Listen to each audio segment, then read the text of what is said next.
છોટાઉદેપુર જિલ્લાનું વ્યાપારી અને સેવાકીય કેન્દ્ર બનેલું બોડેલીને ગુજરાત સરકાર દ્વારા નગરપાલિકા તરીકે જાહેર થતા વિકાસના નવા યુગમાં પ્રવેશ કરી રહ્યું છે। ઐતિહાસિક અવસર પર બોડેલીના સર્વાંગી સમાવેશી અને ટકાઉ વિકાસ અંગે નાગરિકોના વિચારો, સૂચનાઓ અને દ્રષ્ટિકોણ જાણવા માટે બોડેલી સ્વામિનારાયણ સભાખંડ ખાતે બોડેલી વિઝન મીટનું આયોજન કરવામાં આવ્યું હતું। બોડેલી વિઝન મીટમાં જિલ્લા પંચાયત પ્રમુખ મલકાબેન પટેલ, સાંસદ જશુભાઈ રાઠવા, ધારાસભ્યો અભયસિંહ તડવી, રાજેન્દ્રસિંહ રાઠવા, જયંતિભાઈ રાઠવા દ્વારા બોડેલી નગરપાલિકા સર્વાંગી વિકાસ અંગે પોતાના મંતવ્યો રજૂ કર્યા હતા। નમસ્કાર। આજ બોડેલી ખાતે બોડેલી વિઝન મીટના આયોજન કરવામાં આવ્યું છે।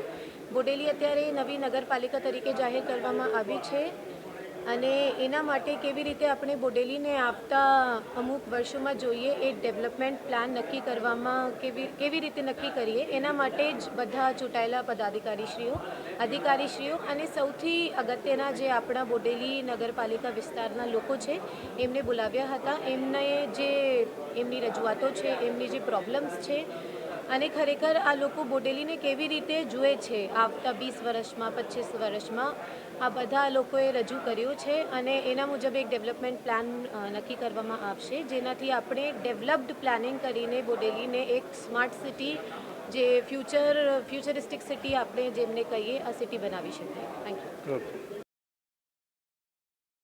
અલ્કેશ તડવી, દિવ્યાંગ ન્યૂઝ, નસવાડી, છોટાઉદેપુર।